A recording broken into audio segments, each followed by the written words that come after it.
আগে চেয়ারম্যানই মেম্বারে দাঁড়ান, তারপরে এমপি দাঁড়াবেন।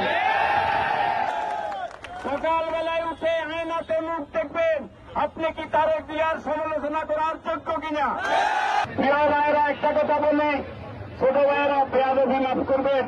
রাত্রে ফেসবুকে দেখা যায় 1 ঘন্টায় ফলাফল, 2 ঘন্টায় ফলাফল, 1 সপ্তাহ ফলাফল।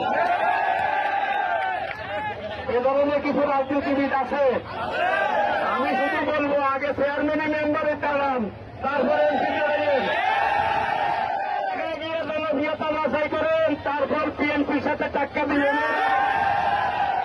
জাতীয়তাবাদী শক্তি এমন এক শক্তি, 17 বছর কি হাসিনা আমাদেরকে দমন করতে পেরেছে।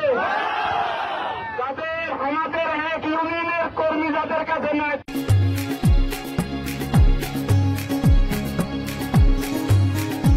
তারা আমাদেরকে হুমকি দেয়। হাসিনার মাথার উপর হাত পাকা করা বলেছে,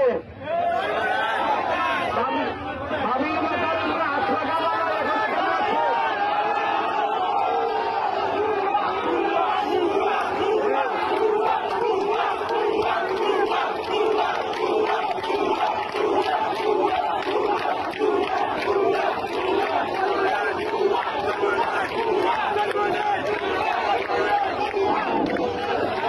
আমাদের মাথায় টুপি নাই, আমরা সাজ করছি, এজন্য কি আমরা মুসলমান না? আমরা আল্লাহরে বিশ্বাস করি, পরকালে বিশ্বাস করি।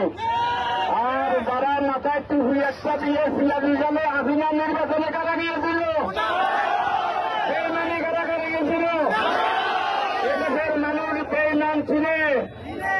খবরদার, একটা কথা বললাম, আমরা এখানে যারা আছি সবাই রাজনীতির ছাত্র। সত্যের মাঠ যদি ভেঙে দেয়, একজনও টিকবেন না, একজনও টিকবেন না। আল্লাহ হাফেজ। বাংলাদেশ জিন্দাবাদ, জাতীয়তাবাদী ছাত্র দল জিন্দাবাদ।